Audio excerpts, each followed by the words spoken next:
하나님의 말씀 에스겔 17장 말씀입니다. 17장 1절에서 6절까지 말씀 한 절씩 교독하여서 읽겠습니다. 제가 먼저 읽겠습니다.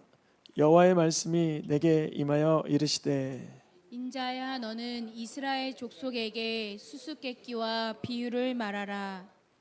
여호와께서 이같이 말씀하여 이르시되 색깔이 화려하고 날개가 크고 깃이 길고 털이 숱한 큰 독수리가 레바논에 이르러 백향목 높은 가지를 꺾되 그 연한 가지 끝을 꺾어 가지고 장사하는 땅에 이르러 상인의 성읍에 두고 또 그 땅의 종자를 꺾어 옥토에 심되 수양버들 가지처럼 큰 물가에 심었더니 그것이 자라며 퍼져서 높지 아니한 포도나무 곧 굵은 가지와 가는 가지가 난 포도나무가 되어 그 가지는 독수리를 향하였고 그 뿌리는 독수리 아래에 있었더라. 아멘. 프로시대의 예언자 에스겔 말씀을 강해하고 있습니다. 에스겔 읽다 보면 그 비유의 말씀이라 이게 어떤 의미가 있나 이렇게 호기심은 가지만 그 막상 읽어보려 그러면 너무 그 환상이나 비유가 난해한 경우가 있습니다. 근데 오늘 본문은 친절하게도 11절부터 21절까지 이 비유는 이러하다라고 해석이 이미 후반에 되어 있기는 해요. 오늘 본문에 하나님께서 에스겔에게 이렇게 말해요. 이스라엘 족속에게 수수께끼와 비유를 말하라. 하나님은 직접 그것을 콕 집어 말씀하실 때도 있는데 은유나 풍유를 쓰실 때가 있어요. 근데 그게 사실 더 훌륭하게 이렇게 딱 마음에 와닿게 적절하게 전달될 수도 있어요. 왜냐하면 듣지 않으려고 작정을 했는데 비유와 풍유와 은유를 사용하면 솔깃하게 귀가 열리기 때문에 그래요. 아이들 길러보신 분 다 알잖아요. 애들에게 직접적으로 뭔가 얘기하면 잘 안 하려고 할 때 있는데 근데 사자가 말이지 하면서 호랑이 얘기하고 사자 얘기하고 코끼리 얘기하면 그 비유에서 말하는 것 때문에 솔깃 호기심이 열려서 먹지 않던 밥도 한 숟갈 먹고 하지 않던 뭐 좋은 행동도 유발시킬 수는 있습니다. 하나님께서 에스겔을 통해서 이스라엘 백성에게 하나님 말씀을 잘 듣지 않으니까 수수께끼 비유를 통해 말하고자 하시는 거예요. 적극적인 하나님의 말씀을 듣게 하시기 위한 하나님의 작전이죠. 내용은 이렇습니다. 엄청나게 큰 그 독수리 한 마리가 날라와서 레바논에서 백향목을 꺾어 장사하는 땅으로 가서 심었다, 이런 이야기예요. 그러면 여기서 큰 독수리는 누구나 비유, 은유, 풍유니까 누군가 비유했다는 건데 큰 독수리는 바벨론을 말합니다. 그러니까 색깔이 화려하고 큰 독수리, 바벨론에서 날아와서 이스라엘 민족을 장사하는 성읍, 갈대아 지방의 그 당시 큰 상업이 활달한 그 도시에다가 갖다 두었다. 그러니까 포로를 끌어갔다, 이런 내용이죠. 그것을 비유로 말하고 있는 거예요. 그런데 갖다가 심었더니만 아주 무성한 가지, 풍성한 가지가 되어서 잘 살고 있었다, 이 얘기예요. 1절부터 6절까지 내용은 바벨론으로 끌려간 포로의 상태가 그렇게 나쁘지 않았다라는 거예요. 물론 종으로 노예로 팔려간 사람들도 있었겠지만 전반적으로 이스라엘 백성들을 하나님은 거기서 또 한번 보존시키기 원하셨어요. 마치 야곱이 아들이 죽은 줄만 알았더니 알고 보니까 요셉이 총리가 되어서 그 나라 지방에 70명이 내려갔다가 종살이도 하였지만 감사하게도 수백만의 사람으로 번성했던 것처럼 남유다가 바벨론으로 끌려갔지만 거기서 번성하는 기간을 가질 거라, 이런 이야기입니다. 여기까지만 들으면 아주 좋은, 또 어려운 상황이지만 좋은 내용인 것 같은데 7절부터는 반전이 하나 일어납니다. 또 색깔이 화려하진 않는데 빠진 게 하나 있는데 색깔이 화려하다라는 그 수식어는 그 형용사는 빠지고 털 많은 큰 독수리가 또 등장하는 거예요. 이 두 번째 독수리, 또 두 번째 독수리는 누구냐면 애굽을 말합니다. 바벨론이 아니라 애굽을 말해요. 여러분 보시기에는 바벨론은 이쪽이고 애굽은 이쪽이긴 합니다. 근데 그 애굽을 말하는데 이 포도나무가 잘 심기워졌는데 하나님은 그 포로 기간을 저주받은 기간, 침통의 기간으로 보지 않으시고 그곳에서 회개하고 회복하고 돌아오라고 하셨던 거거든요. 근데 이 포도나무가 이 털 많은 큰 독수리, 화려하지 않은 즉 애굽 독수리에게 물을 받고 싶어서 그 포도나무가 원래는 뿌리가 두둑 즉 물가에 심기워져서 물가 쪽으로 쭉 뻗어가야 되는데 뿌리가 어디를 향하여 뻗어가고 있대요? 맞아요. 독수리를 향해 뻗어가고 있어요. 그럼 포도나무가 뿌리가 물가로 가야지 독수리에게로 가면 돼요, 안 돼요? 안 되는 거잖아요. 어떤 걸 지금 풍요, 수수께끼를 내고 있냐면 하나님은 죄를 회개하기 위해서 하나님 앞에 회복되기 위해서 고통의 기간을 허락하셨는데 그 고통의 기간을 오히려 하나님을 향하여 뿌리를 내리는 기간으로 쓰는 게 아니라 애굽을 향해서 뿌리 내리는 기간으로 쓰고 있었다라는 거죠. 하나님은 너무 속상하신 거예요. 상식적으로 포도나무는 뿌리는 땅으로 깊이 들어가든가 두둑을 향해서 물가를 향해서 뻗어나가야 열매를 맺죠. 애굽 독수리가 더 멋져 보여서 애굽에게 의존하는 이 시드기야 왕과 남유다 백성들을 상징하고 있습니다. 시드기야 왕을 세운 왕이 누구냐면 바벨론 왕이 시드기야 왕을 세워놨어요. 그러면 언약을 맺고 조약을 맺으니까 바벨론과의 관계를 잘해야 되는데 이 시드기야가 나중에 꼼수가 생겼는데 애굽이 도와줄 것만 같은 거예요. 그래서 그 나무 가지의 뿌리를 애굽에게 뻗치기 시작했어요. 주님은 동시대에 에스겔과 동시대에 에스겔은 바벨론 그발강가에 있지만 동시대에 예레미야는 예루살렘에 있었습니다. 예루살렘을 통해서 하신 말씀이 있는데 읽어보겠습니다.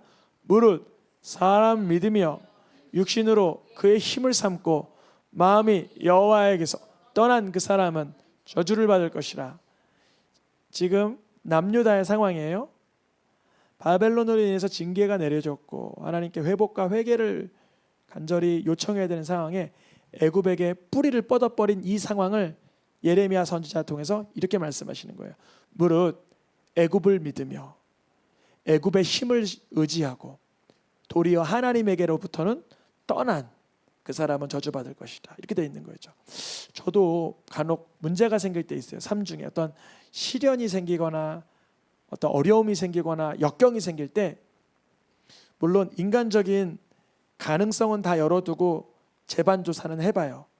그러나 하나님께 여쭤봐요. 주님, 제가 알아본 거는 이런 거지만 이게 불가능할 수도 있고 이거는 안 맞는 걸 수도 있지만 주님을 의지합니다. 주님이 해결시켜 주시옵소서. 그 문제와 상황 가운데 인간적인 노력을 하지만 하나님을 의지하는 것과 하나님을 떠나고 하나님을 인지하지 않고 세상의 것만 의지하는 그 사람은 어떻게 된다? 저주를 받을 것이라. 그거는 마치 열매 맺지 못하는 나무와 같은 것이다. 그러나 읽어보겠습니다. 그러나 무릇 여호와를 의지하며 여호와를 의뢰하는 그 사람은 복받을 것이다. 마치 시편 1편의 말씀처럼 그런 물가에 심어진 나무가 뿌리를 강변에 뻗치고 더위가 강력하게 올지라도 오히려 해가 걱정 없고 결실이 그치지 아니하는 삶을 바벨론 그발강에서도 살게 될 것이다. 누구죠? 에스겔이죠. 누구죠? 다니엘이죠. 누구죠? 에스더죠. 누구죠? 느헤미야죠. 누구죠? 에스라죠. 수많은 끌려갔던 인물들 중에 출중한 인물들은 그곳에서도 열매를 맺었어요. 누구 때문에? 하나님을 의지하였기 때문에.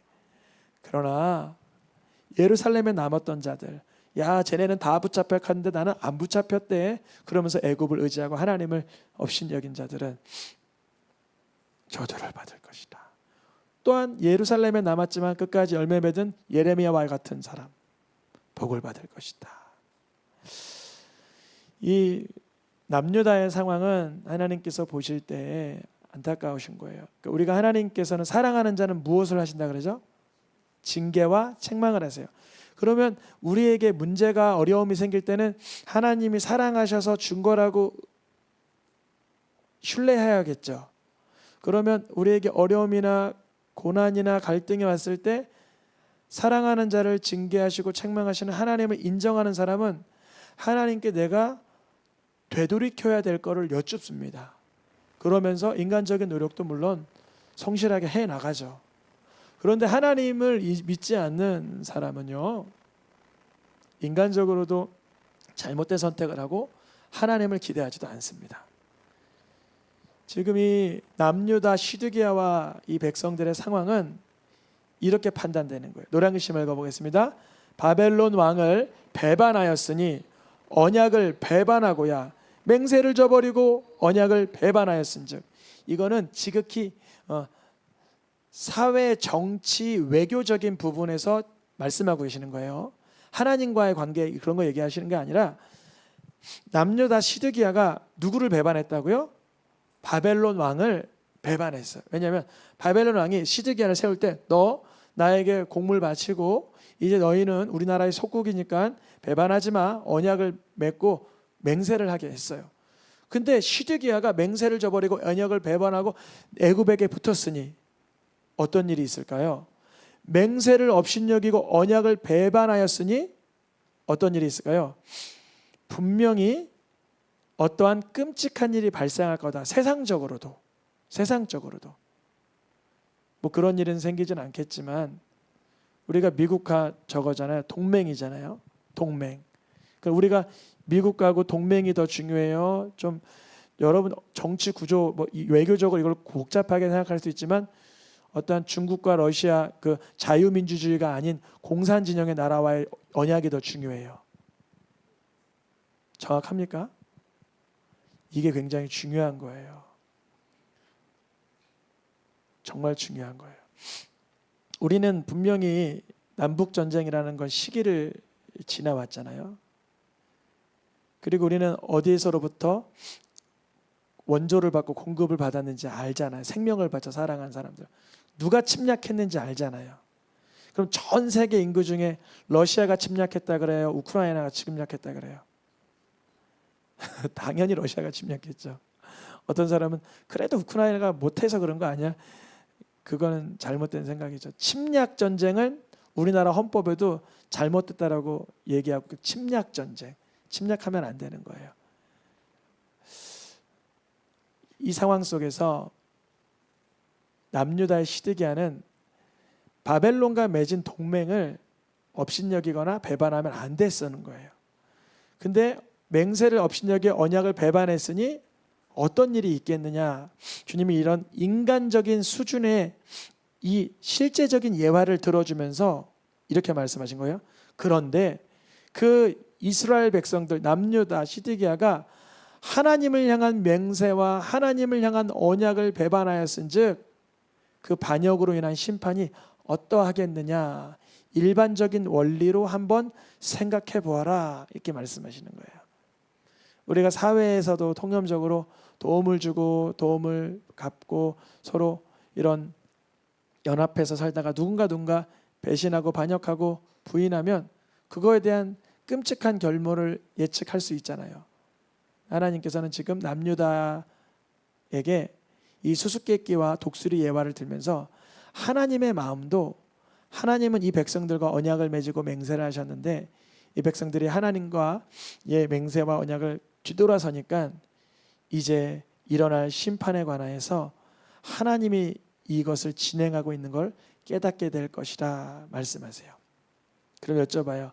하나님은 업신여기고 배반한 이스라엘 백성들을 그냥 진멸하시기 위함입니까? 그렇지만은 않아요.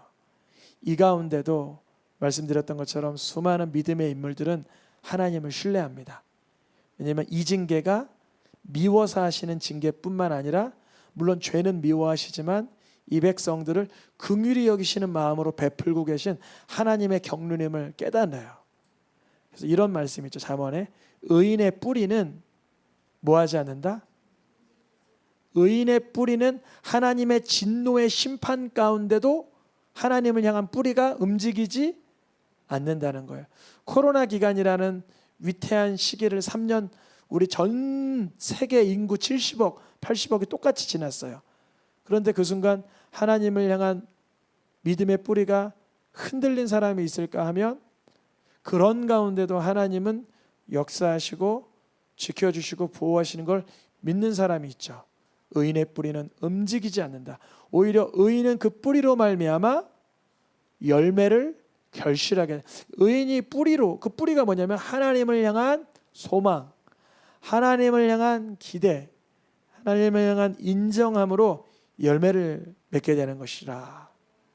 그래서 오늘 17장 독수리와 포도나무 비유는 어떻게 끝나나? 하나님이 배신한 남유다 백성들을 징계하고 처참히 멸절시키는 것으로 끝나는 것이 아니라 22절부터 복음이 등장하는데 이렇게 말해요.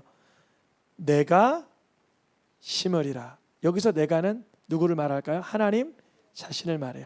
여호와 하나님이 이제는 직접 심을. 지금은 원래 독수리, 털 많고 색깔이 화려한 바벨론이라는 나라의 왕이 그 그발강에 심었지만 사실은 그것은 하나님이 심어 놓으신 것이죠. 내가 이스라엘 높은 산에 직접 심게 되는 하나님의 그 구원의 역사를 예고하고 계세요. 그래서 그날 하나님이 직접 심으신 그 나무가지가 무성하여지는 그날 수많은 새들이 와서, 각종 새라는 것은 열방을 말합니다. 열방이 그 아래 깃들어 그 가지 아래 살리라. 이런 사건이 언제 일어나나? 바로 예수 그리스도의 사건을 말해요. 예수님을 메시아로 받아들인 유대인들로 물론 있고 이방인과 헬라인과 오늘날의 우리들까지 수많은 각종 열방의 열국의 민족의 인종들이 예수 그리스도라는 그 그늘 아래 깃들어 있는 거예요. 그래서 우리가 살만한 거예요. 왜냐? 예수님이 바로 움직이지 않는 의인의 뿌리이시기 때문에 그래요. 예수님은 그 뿌리로 말미암아 반드시 결실하기 때문에 그래요. 인간 중에 반드시 결실하고 절대 움직이지 않았던 뿌리는 예수님밖에 없는 거예요.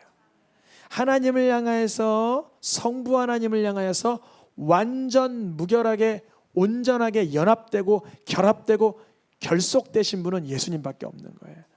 물론 다윗, 다니엘, 요셉, 수많은 믿음의 에스라 인물들이 의인이라 칭함을 받죠. 그러나 그들의 뿌리도 때로는 흔들렸어요. 많이 흔들렸고 결실지 못할 때도 있었어요. 근데 반드시 위경 가운데도 뿌리가 움직이지 않고 결실했던 분은 예수 그리스도 한 분이신 줄 믿습니다.